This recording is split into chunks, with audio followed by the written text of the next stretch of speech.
What's up? What's up? What's up? As always, Giants are fighting in practice. Eagles suck. Washington has no name, and the Cowboys have a game this week, boys and girls. Oh, I'm pumped. Cowboys and cold ones with you. Corey Clark, as always. It's game week, guys. Like, it is game week. I need to shave for game week. I'm even going to rep the haters 54 number. Everybody hates on Jalen Smith. I'm going to rep it a little bit. But fuck, man. It's game week. So let's crack open a cold one on Cowboys. Cold ones. Today we got the Sun King Brewery, orange vanilla, and cream ale. So we're going to rock with that if I can open it. That's why I have a pencil. I have no nails. Just shit happens, I guess. Hey, we got a special guest today. Jay Tuck. You all know him from Cowboys Fans Only on YouTube. Let me tweet out this link real quick, and we'll get started. I mean, we got a lot to talk about. I mean, Jay Tuck, you can follow him on Twitter at JTuck151.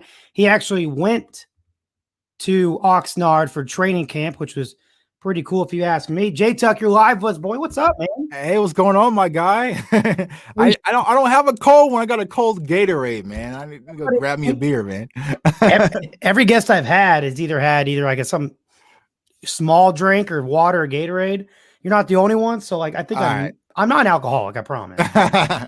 I just got home. I just walked in the door, man. So I just grabbed me a quick Gatorade. But next time, I'm definitely gonna grab a cold one with you. Where are you located at? I'm actually in Kansas City, so okay. I'm in. So you're not that far from. I'm in Indiana, so. Okay, yeah. So I'm here in Chiefs territory, man. So it's been kind of rough the past few years being a Cowboys fan, but you know, our day's coming. I mean, it is. You went to. How long were you in Oxnard for? So I was in Oxnard for 3 days. Yeah. Okay. So I was actually out in Las Vegas a few days prior, and then I went out to Oxnard for the Cowboys camp, man. So great time. It was actually my first time in California, so I had a good time out there. Weather was amazing. I didn't get to really vacation it up and go to the beach and do all the stuff I really wanted to do. So I'm definitely going to be back next time. You got to see the Cowboys practice, right? Yeah, I got to see the Cowboys practice, man. They had some good practices out there, and the fan base was crazy. It felt like game day at camp, man. Like the traffic was backed up. You know, there's tons of people out there wrapped around the building. So Cowboys fans definitely showed up on Saturday for the fanfare event. Of course, Jerry had to make his big introduction and all that stuff. Grab the mic to be the MC. So it was definitely a fun time out there. You know, great time watching our team play and get ready for this 2021 season. Man, if you had to have a favorite part from Oxnard, I mean, it could have been practice, could have been talking to somebody, meeting up with some guys or gals, whatever. What was it?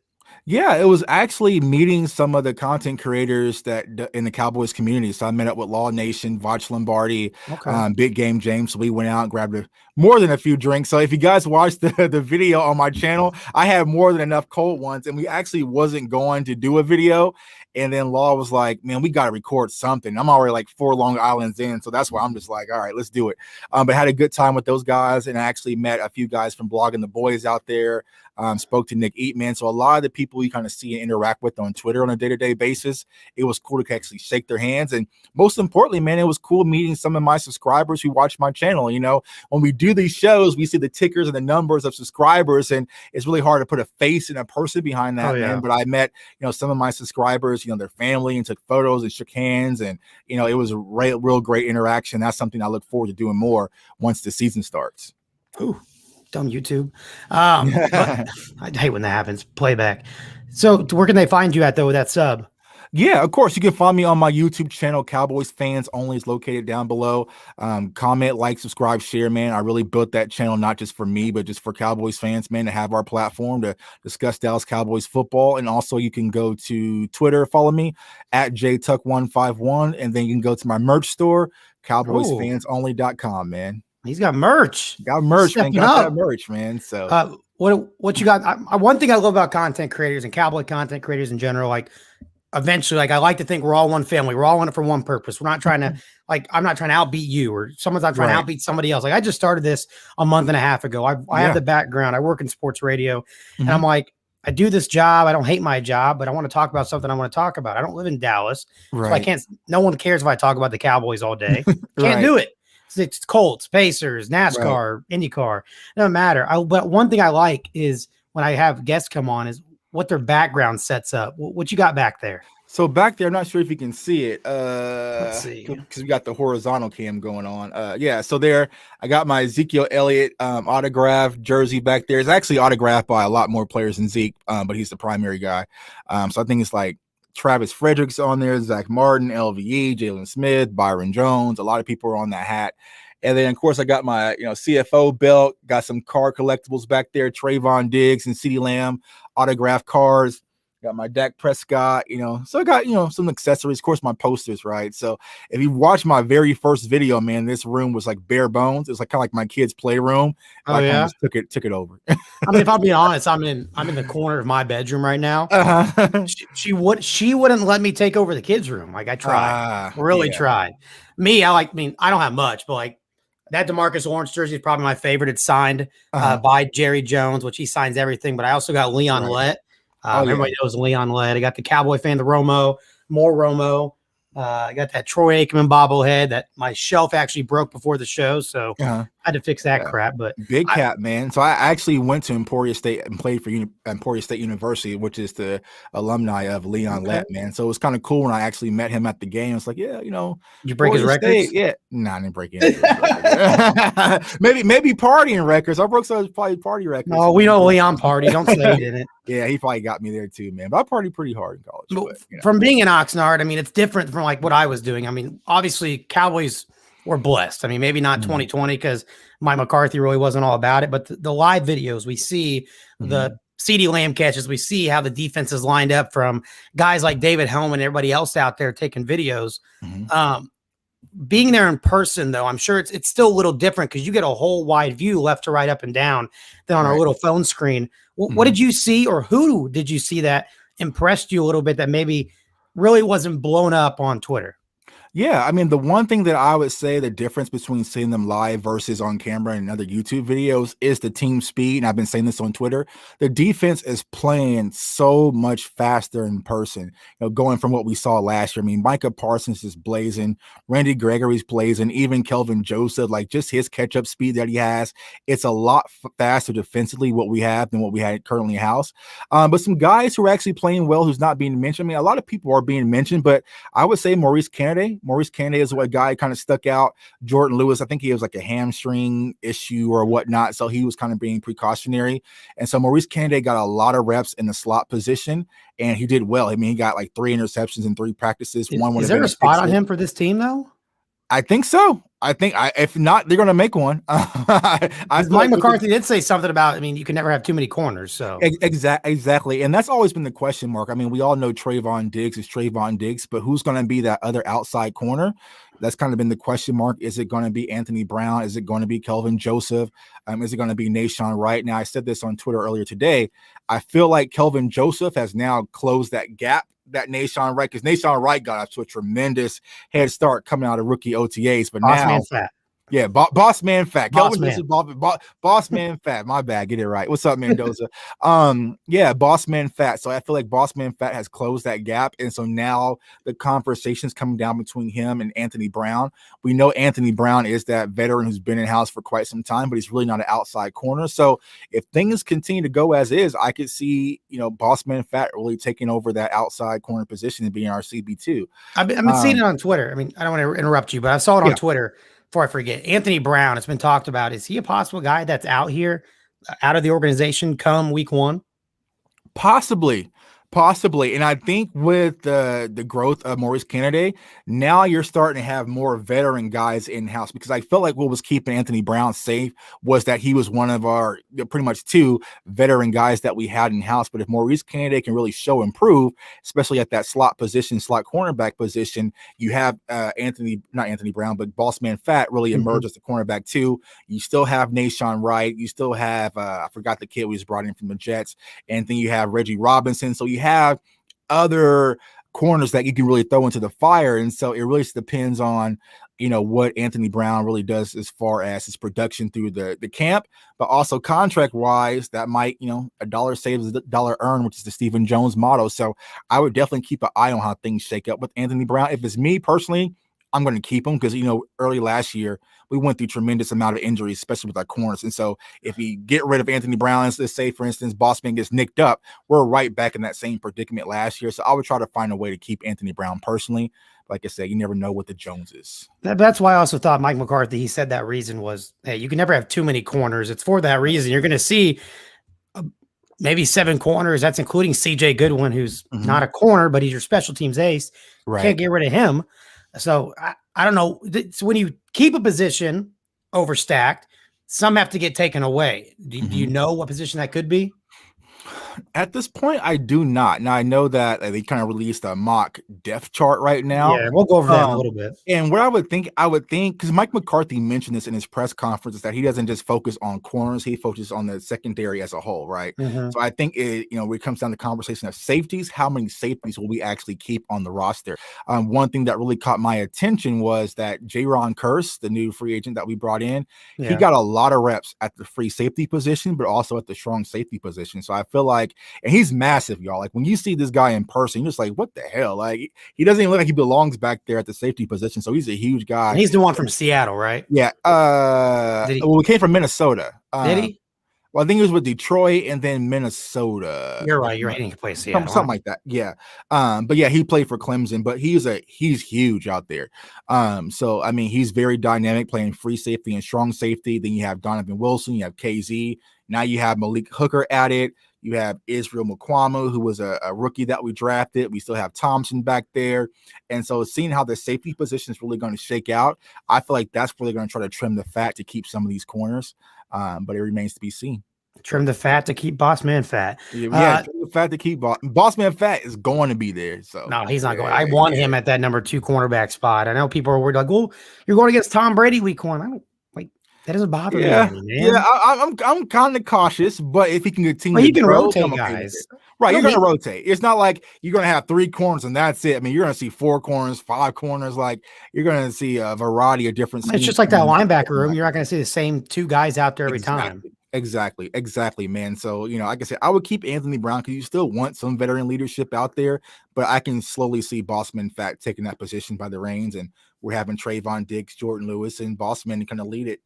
I mean, we talk about the cornerback position, but one in particular is going up against the guy that's going to make probably the biggest jump in the NFL this season alone, and Trayvon Diggs, CeeDee Lamb, back and forth. You always see CeeDee making these big plays on him, but people don't focus on Trayvon, obviously, stopping him as well. Is it more of, hey, CeeDee's really freaking good, or is it more of Trayvon just getting beat and he looks bad? No, I feel, and I kind of joked on Twitter. I was like, CeeDee Lamb's out there tossing Diggs into an air fryer. But when you look at all the clips, man, it's Trayvon Diggs in the picture, but CeeDee Lamb is just that damn good. So I don't want it to feel like I'm knocking Trayvon Diggs by any means. Like he's just going against one of the best receivers in the NFL. And like I said, this last year, CeeDee Lamb was top 5 in the NFL the moment he got drafted. I mean, you're just being a homer. Like, no, he's that dynamic. And I feel like he's the best wide receiver on our team. He was wide receiver 1 last year. You're not going to see him just in the slot this year. No, you're going to see him inside, outside, all over. I mean, they had plays where he was lined up in the backfield out there at practice, like punt return. You're going to see CeeDee Lamb just getting the ball, like, and period. And so they have that trust in him. I mean, they had it last year. I mean, you remember the Rams game, it was 4th down and Dak went to CeeDee Lamb on the shallow cross, even though he ran it short. Like, that's the type of trust this offense and Kellen Moore and Mike McCarthy and Dak Prescott have in CeeDee Lamb, man. So I feel like it's only going to get better. I always compare CeeDee Lamb, if you watch The Incredibles, man, to like Jack the baby. Like, he's just a baby, but he doesn't know how powerful he really is. And one day he's going to wake up, man, and realize I'm the best player out here on this damn field, and there's nothing anyone can do about it. And once that happens, man, it's going to get scary. So I mean, that might have already happened. Trayvon Diggs, you really can't do anything about it, bro. Like, I saw it on Twitter. He's got it figured out. Right. Like in second year, from 1 year to second year. And I think CeeDee would have tore up the league better than he did last year if Dak stayed healthy a full, whatever long NFL season. Obviously, we know what happened there. But with Lamb, if he could just stay healthy, if Dak can stay healthy, you have Coop, Gallup, this offense. And it's a question I'll ask you. I mean, now, before we get something else, I was going to ask you later. But the offense, what is the ceiling? I mean, I know what to see. For my thoughts, what is your opinion? I mean, you have the offensive line back, hopefully at full strength. You got Slim Zeke. You got Dak looking darn good, despite that shoulder problem, which I'm not worried about at all. Mm-hmm. You got Gallup, you got Cooper, who's almost back, and Cooper slimmed down a little bit too. Right. CD, I mean, I can keep going and going with that offense. The ceiling for them is what, J-Tuck? I feel like this offense, if healthy, is the best offense in the NFL. And like I said, I'm here in Kansas City, and I do not, say that lightly. Like I say that when you think about it from just what we have in place, if healthy, we have so many weapons. Like you haven't even accounted for Michael Gallup, Tony Pollard, Blake Jarwin, Dalton Schultz is starting to take over. So it's like, we have so many weapons that you're like, how do you use them all? So I feel like the ceiling is really to be the best offense in the NFL, because I feel like we can be more balanced than Kansas City can be. Let's say, for instance, we need to abandon the passing game and go to the run. Well, then you have Slim Zeke, you have Tony Pollard, you have these weapons that you can utilize. You can go, 12 formation with 2 tight ends. You can do a variety of different things. It's really just up to Kellen Moore to make sure he doesn't get too cute and that he knows how to utilize these weapons at the proper moment, which remains to be unseen. If you want to compare Kansas City to Dallas and you want to look at position by position, when healthy, both teams fully, right? Mahomes is better. That's fine. Right now.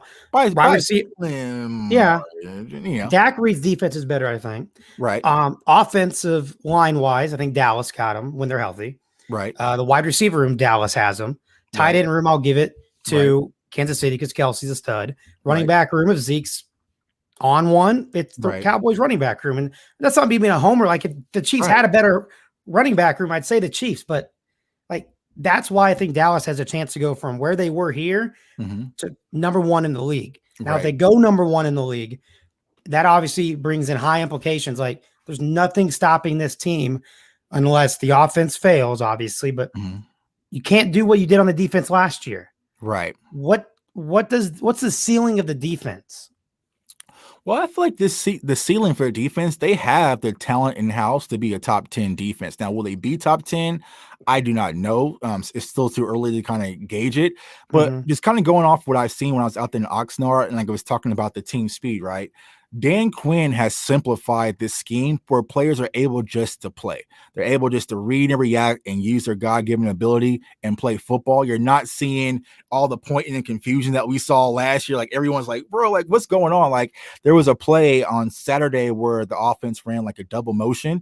And last year that would have tripped us up. We would have tripped over our feet. It'd have been someone like blown coverage, but like it was like a chain of command with LVE, Micah Parsons, and Jalen. They knew their responsibility. They shifted over perfectly, and they were able to make a play in the backfield. And so kind of seeing that is like rewarding as a Cowboys fan because everybody's in sync. So I feel like what Dan Quinn's going to do is simplify things with this 4-3 under, and the defense are now in sync, and now they're able to use their actual ability. So I feel like top 10, but I would say probably 15-ish total defense. I've been saying from day one, they have to be top 15. Yeah, that's all we really need.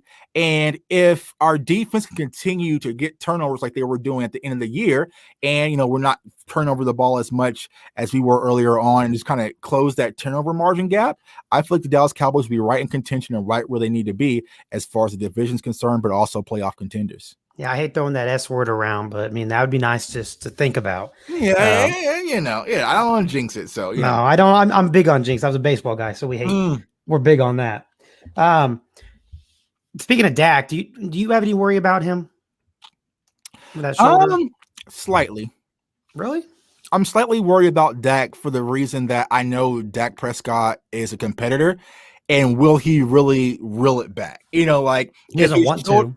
He's not going to want to. Like even here in the conference, like he wants to play in the preseason, and I just know, Dak's going to want to tuck it and run. I know Dak is, even if he has some slight shoulder pain, he's going to want to get out there and gun it and give it 100%. And so sometimes those little things can add up because we saw that with Tony, right? Tony was a competitor, and even though he had these little injuries, he was going to go out there and give it his all. But like sometimes you just got to be smart and just get down and live to make the next play. And so it's going to be interesting to see what does Dak Prescott look like in this new type of environment. But I just know when Dak, he's not going to be able to resist putting his shoulder in somebody for the first down. He's not going to, that's the hard part about it. And so that's what kind of gives me some reservations. But as far as a skill set, I feel like Dak Prescott's going to be at an elite level. He's going to continue off the mark that he had last year and the year prior. So I'm not concerned from that standpoint. It's just like, you just never know because as we're seeing like the shoulder, ankle, it could be something else. But knock on wood, hopefully Dak Prescott is fully healthy and ready to go. Yeah, and what they're reporting on today, for the ones that don't know, they decided to not let Dak throw today in practice. Right. They don't practice again until Saturday of this coming Saturday. Right. They had the Hall of Fame game Thursday. He's not going to play in it.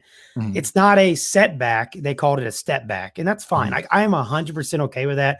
I said that on Twitter. I don't need to see Dak Prescott playing in these Hall of Fame games. Like maybe play a drive or two in a preseason. I'm fine. Right. I don't need him.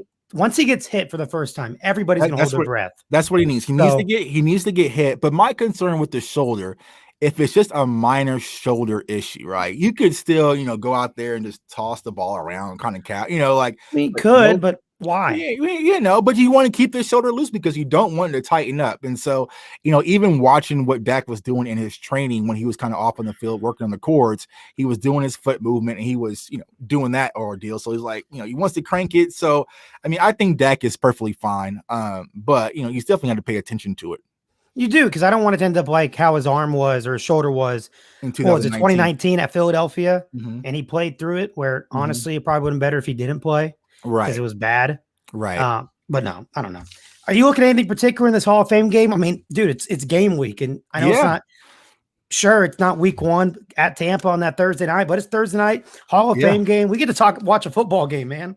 Yeah, exactly. And you have to be excited. As a Cowboys fan, it's just to see our team. Like even going through practice and just seeing our team, it felt good. Seeing our fans, it felt good. But going into Thursday, man, it's going to feel good because one, our coach is going to the Hall of Fame. So you got to be excited about Jimmy Johnson, going into the Hall of Fame. That's one. But two, I mentioned this earlier. I was like, some Cowboys fans are like, it's just the preseason, Tuck. Dak's not playing, Zeke's not playing. But for us as content creators, like real diehard fans, like we're going to be watching the depths of this roster. We're going to be watching a Brendan Knox. We're going to be watching Osiris Mitchell. We're going to be, watching some of these guys that the casual fan, like, who the hell are y'all talking about? And I'm excited.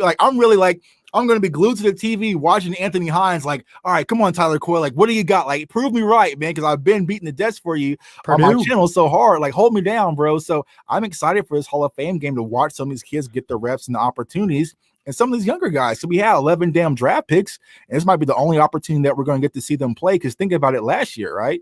We didn't get to see Reggie Robinson. We didn't get to see Bradley at night. Like some of these guys we drafted, we're so high on, we didn't get to see them at all, but this gives us the opportunity to really look and see what we have. And these guys really matter when you come to having the conversations about death. Rico Dowdle, I heard he's been having a hell of a training camp. We've seen him before. I want to see Turner, him. Like, yes, a lot of these guys out there. And so the one guy I'm excited to see that probably won't see a lot of time, except maybe it's a certain situation. I put it on Twitter and it blew up a little bit, but Jabril Cox, like I want to see Cox play, man. And I don't know. I don't know if he's ready to be a full-time linebacker yet. Hopefully by 2022, that's the end game, I think, for him. But just getting playing time. And like you said, Reggie, Bradley, like all these guys, I live like everybody may turn the TV off. Like content creators, once it hits fourth quarter of preseason, we're still we're still glued in, man. Because a lot of people ask me, like, are you going live during? I'm like, no, man, I gotta be tuned in, man. Because just imagine we're sitting in the back watching this preseason game, right? And let's say, for instance, Bradley and I comes off that edge and he has like 3 sack game. Like everyone's gonna be going completely crazy because like this is what he could have been doing last year. And so as a content creator and as a diehard fan who really likes to have insight of what's going on, preseason is where it's really at. Like I know what Dak Prescott's going to do. I know what Ezekiel Elliott's going to do. Yeah. I don't know what, Bradley and Nye's going to do or Reggie Robinson. If Reggie Robinson comes out there and he's getting cooked in the third and fourth quarter, then we can say, all right, we was wrong. All right, let's move on. And we know what Josh Ball did off the field, but I want to see him on the field. Exactly. So a lot of these guys, like I said, Quentin Bohannon, like the list goes on and on that I'm excited to really see out there. So damn right, Thursday night, I'm glued in, man. Are you going live after the game? Probably not after the game. I'll probably go Friday because the game's at 7, right? So it's 8:00 my time. I'm free. I'm going live after the game. So it's gonna be it'll be a late night live, man. So I'll probably just wait till Friday, but definitely I might do something before time. But late night Friday, So all right. So let's look at this depth chart real quick. I know it's unofficial. It's not that, but it's the first depth chart of the 2021 season. I'm gonna pull it up on here. Okay. Let's see if I can. Maybe. Nope, wrong one. Got too many tabs open. Let's see. All right.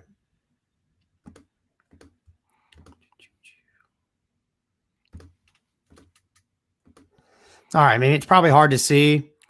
from our got it pulled up standpoint. too. I got Yeah, it you pulled got to up pull too. it up. Yeah. Everybody else got to pull it up. But you're looking at the depth chart. I mean, you go wide receivers. I mean, we know Amari, CD, Gallup. There's nothing really to talk about there. The offensive line. I don't think there's anything to really talk about. I mean, offensively, I think there's really nothing that surprises anybody.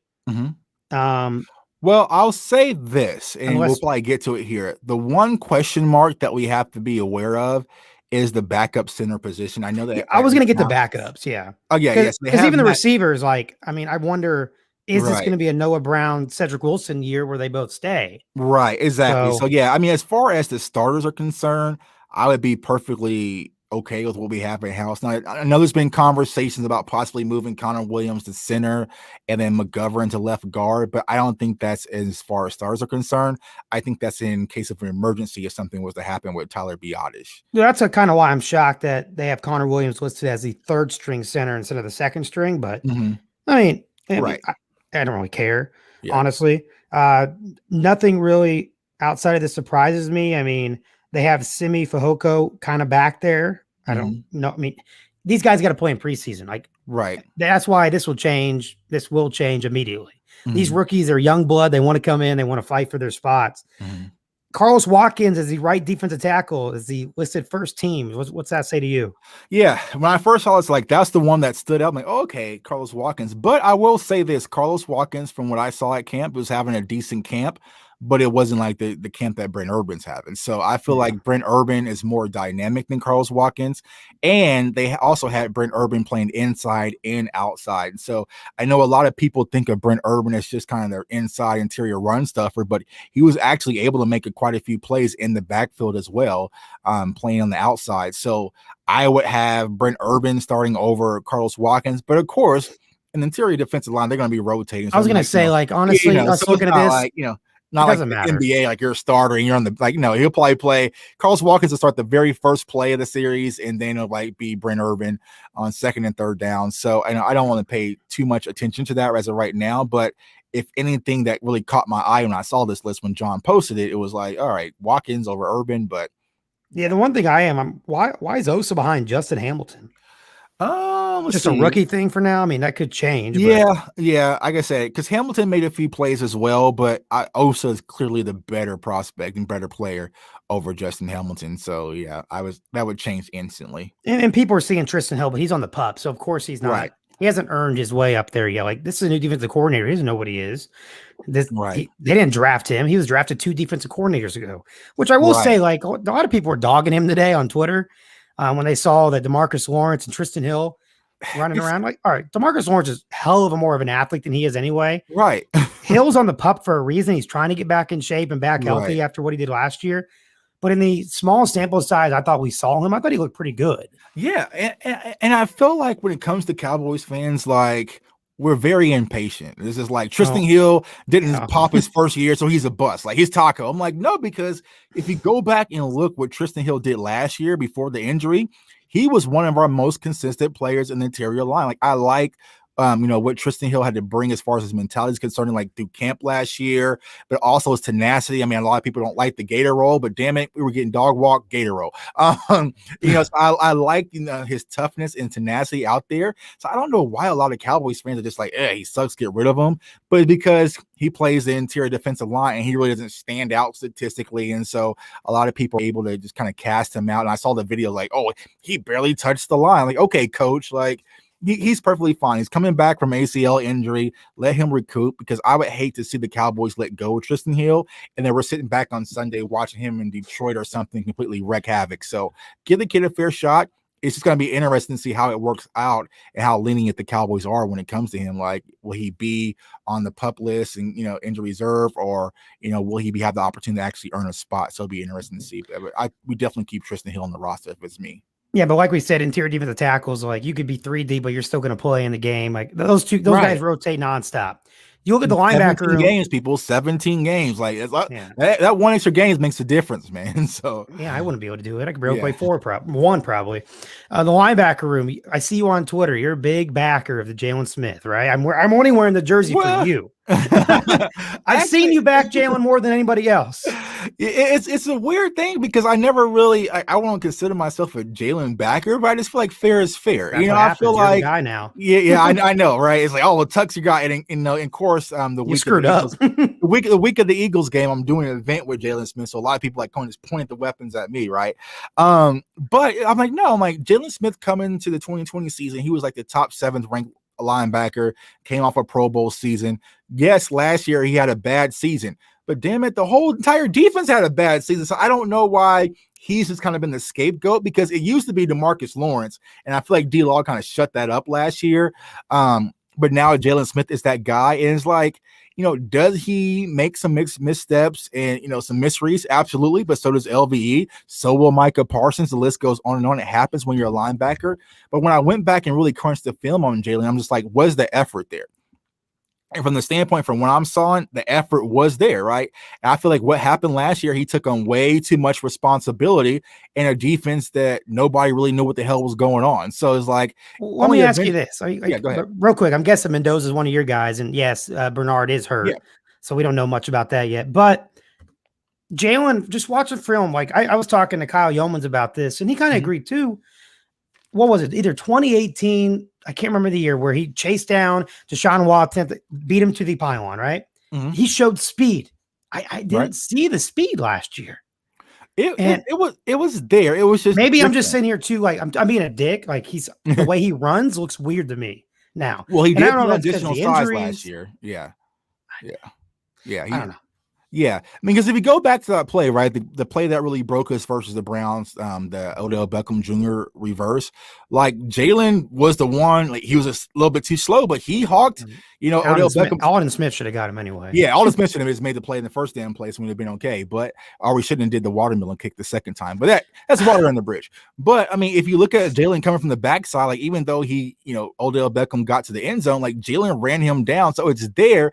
I just feel like Jalen wasn't utilized in the proper place last year. Like I feel like he was at the middle linebacker slot. He was thinking too much. He was doing way too much. And then you lose LVE, you lose Sean Lee. You're out there with Joe Thomas and Gifford and something. Like he was trying to play hero ball, and it was just looking all too clunky.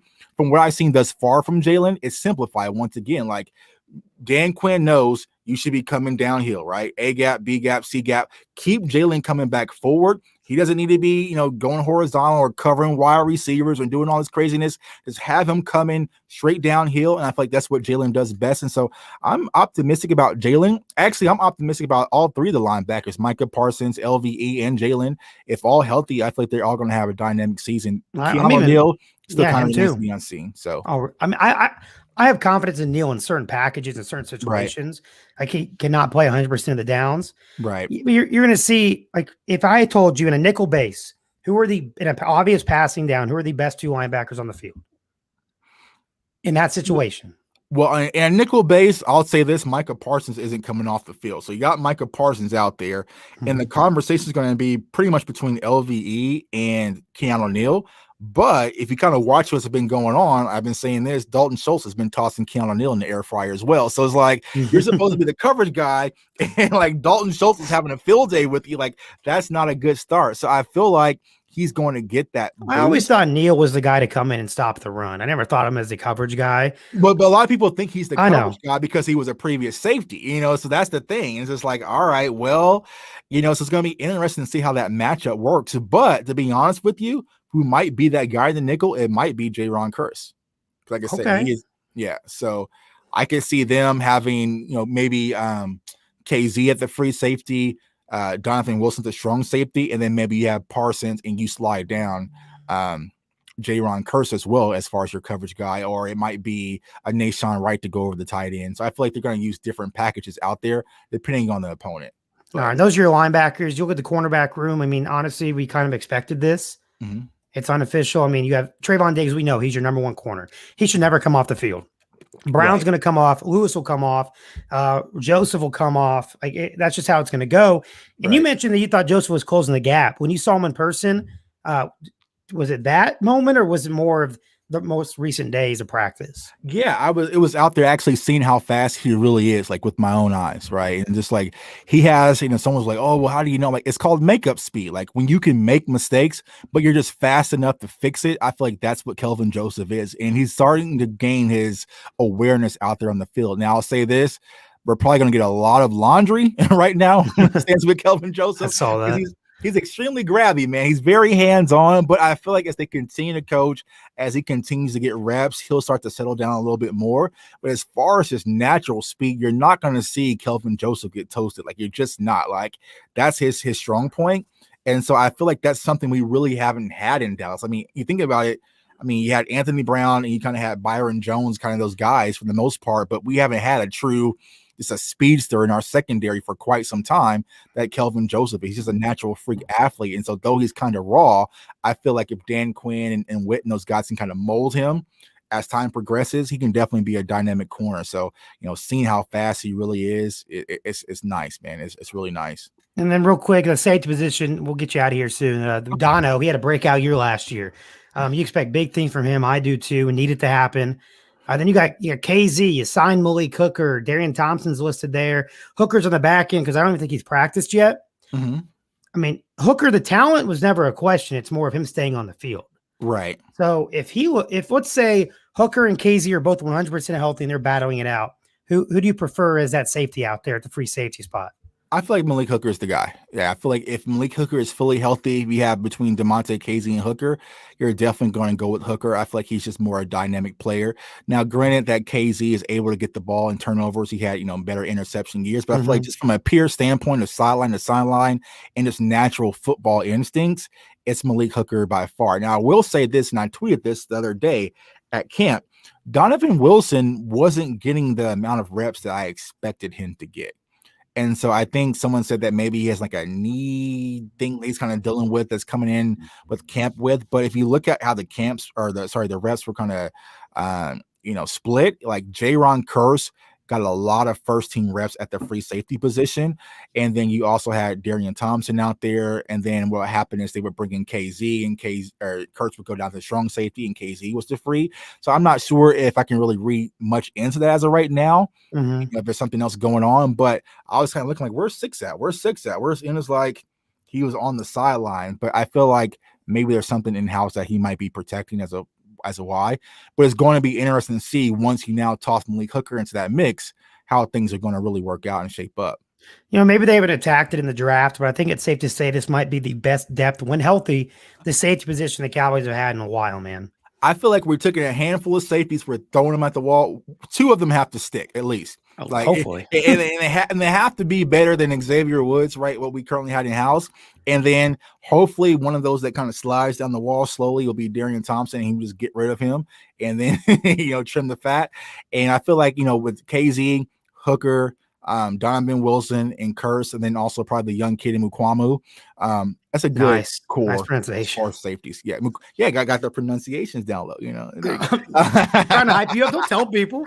No. I learned that one from the draft. Shouts out to my guy Mendoza and Professor Mukwamu. Yeah, I've been butchering some of these names though, because I've been saying Nashon right, but I guess it's Nashon. Yeah, it's Nashon right. I knew that. Yeah, Nashon. Is he a guy that he's one of those safeties that I think could be on the practice squad? But he also scares me. Like if he leaves, like what if someone doesn't pick him back up? Right. And it's going to be hard to see how they play with some of these guys because like you can't let someone with that caliber go through waivers, right? Because just off of size alone, McCormick has, and because he was a former corner at South Carolina, he was opposite of J.C. Horn, and so you kind of see that. You see his size and what he can bring, whether playing safety or corner. I feel like some teams are going to be like, oh, we'll snatch that up off you easily. So but then again, they had the chance to draft him. Right. But then, but this year, you're going to have preseason. You're going to be able to see him actually, because last year, Mike McCarthy was able to kind of stash things. That's why he had that blue and white scrimmage and kind of just, tucked it by the wayside. But now teams are going to be able to sit back and actually scout players and see what's going on.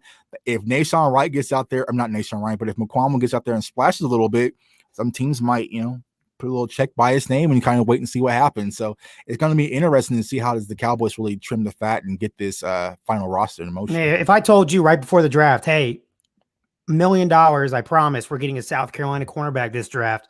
You probably wouldn't have thought it was him. Yeah, JC Horn. Like, yeah, man, I'm sitting back because I'm watching some of my guys who cover the Panthers, and they're like, "Oh, JC Horn had 2 picks a day." I'm like, "Oh, that's cool." And I saw Caleb Farley's healthy. I'm like, "Oh, yeah, shit." but Caleb Farley's healthy. Oh, Patrick 13 with an interception. Like, oh, that's cool. We got Boston and Fat though. Can they rap? But I'll say this, like I said, on Twitter, is like, don't consider Micah Parsons as any stretch of the imagination as a consolation prize, because that kid is dynamic. Like, I can't wait till Cowboys fans really see him. There was a play where he tried to jump the snap and like he missed stutter step. It was like on one foot, and then he just shot the A gap and blew up the play. Like, he's just so damn fast and so damn just naturally talented. There's so much speed out there, dude. It's so much speed. I mean, you add Randy Gregory, you have D-Law coming back. I mean, even though Jalen's limited, Jalen coming forward, he has some dynamic speed. You have Bossman Fat back there. You add Jordan Lewis coming off the edge. Like, you have so many different pieces now, which last year all we pretty much had was DeMarcus Lawrence, and then hope Sean Lee stayed healthy. So it's a completely different look as far as athleticism when it comes to the defense, which got me extremely excited about this upcoming season. All right, Jay Tuck, one more thing before we get out of here, man. This has been awesome. I appreciate it. Yeah. When are you going live next? I'll probably go live tomorrow, at 6:30 or so. So kind of do like a pregame, getting ready for Thursday night. Like I said, I'm gonna sleep with all my Cowboys clothes out, man. Get like this night before school, man, and get ready for the. Are you superstitious? Like, are you? Yeah. Like, man. if they win, are you wearing the same jersey the next week? I'm not superstitious in that way by wearing I'm a freak then. jersey. But I'll do this, and if you kind of watch some of my shows from last year, I might just be in a white T-shirt, because if the Cowboys start playing bad, I'll take my jersey off. And I've done that. I've done that. All right. I take my jersey off. I'll flip the hat. I'll switch chairs. I do all sorts of weird stuff, man. So by the time how many jerseys do you have? I have a whole closet upstairs, like a whole room closet just dedicated to Cowboys gear. You probably have more than I do. I have like 10 maybe, but I think last season I went through all of them. Like, I can't do this anymore. I'm probably like at 12 or 15 something like that now. So you got a favorite one? Yeah, and I haven't even wore it yet. And it's actually, I'm the one I'm gonna wear for the very first game at home versus the Eagles. It's my CeeDee Lamb number 10 jersey. Oh, you got a 10 CD? Yeah. How'd you get that? So last year, as soon as we drafted CD, I went and bought mine like instantly, like boom, pro shop, boom, boom. And so they already processed it as the number 10, because that's when he announced his number. And then he switched to 88 because, of course, Jerry put a gun to his head and made him do it. So I called the pro shop, like, have you guys already pressed my jersey? Like, yeah, but we can change it. Like, no, keep it just as it is and send it to me. So they sent it to me. And so it's CeeDee Lamb number 10. So hopefully one day I can get that signed to mark one of the best days of my life when we drafted CeeDee Lamb, man. And then you're probably one of the very few people that have that. I think you just muted yourself. Like, can you hear me? Oh, can you hear me now? Yeah. No? I'm talking. I'm confused. Too much fire, man. Shorted the wire.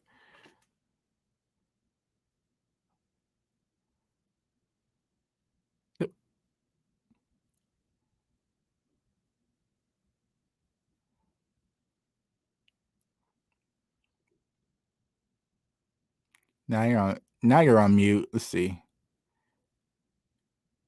It says you're muted. Can you hear me? Is it out? I can hear myself. Is it you? You can hear me? Yeah. I can't hear you. I can hear myself. Let's see. Oh, well. All right. Well, coming out. Let me see. If the show can hear you, that's fine. I just want to see. I just can't hear you. Let's see. So can the show hear me? Let's see something. No sound, man. Checking YouTube.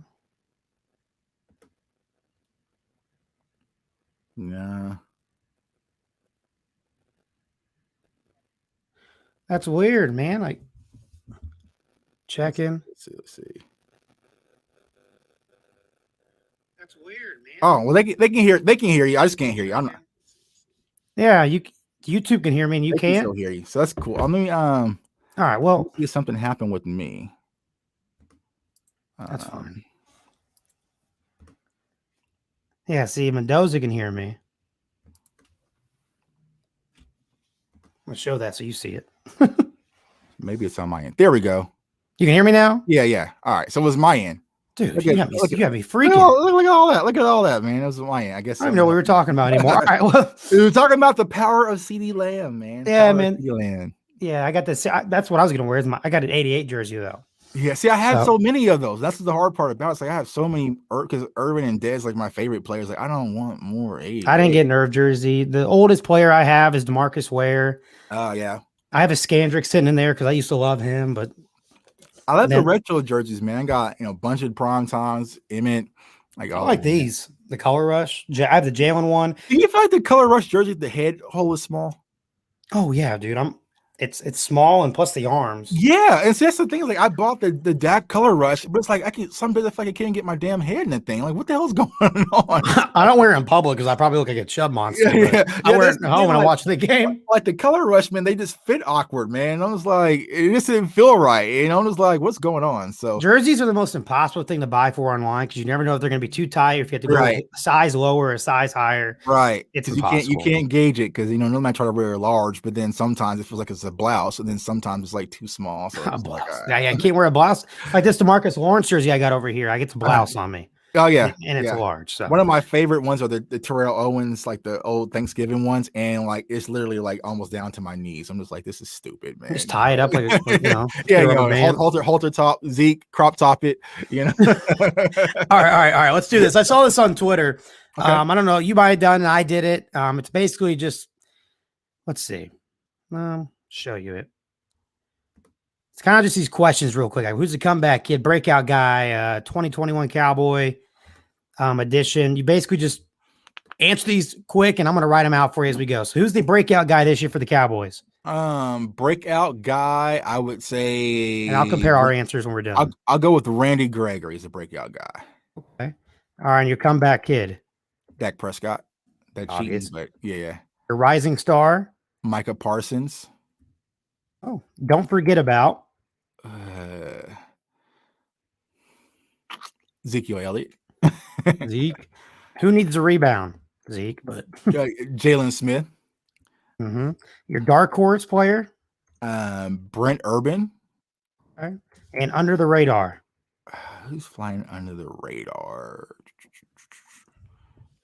Actually, I would switch that. I would say my dark horse would be LVE, and then I would say Urban would be under the radar. Good one. All right. So you got breakout guy, Gregory, comeback kid, and Dak, rising star, Parsons. Don't forget about Zeke. Needs to rebound, Jalen. Dark horse, LV, and under the radar is Brent Urban. Yeah. For me, I said breakout guy, Trayvon Diggs. Okay. Comeback kid, Dak. Rising star, Dono Wilson. Okay. Don't forget about Blake Jarwin. Gotcha. Needs to rebound, Jalen Smith. Dark horse, I put KZ/Hooker. Okay. And then under the radar is Gallimore, which Cowboys fans probably not, but out in the public, yes. Because they don't even list him as a starter. ESPN, NFL Network. You see that crap? You're right. They have all sorts of stuff, man. They have Reggie Robinson starting a corner or safety or whatever. Yeah, they don't know. That's all right, why man. You have to come here and get your content, man. Yeah, this has been cool. Tell them again where they can find you. Yeah, of course. You can find me on my YouTube channel, Cowboys Fans Only. I appreciate all the support. And also follow me on Twitter at JTuck151. And like I said, CowboysFansOnly.com to get your CFO merch, man. I appreciate you, my guy, for having me on. Yeah, man. Go check him out. I appreciate J-Tuck. Hey, game week Thursday. Let's go. Let's go Cowboys. It's game time. Yes, sir. Back now. I'll see you, man. Peace. All right. Big shout out to J-Tuck. Remember, host the Cowboys Fans Only. Go check him out on YouTube. Subscribe, like, comment. Thank him for coming on the show. I appreciate you guys.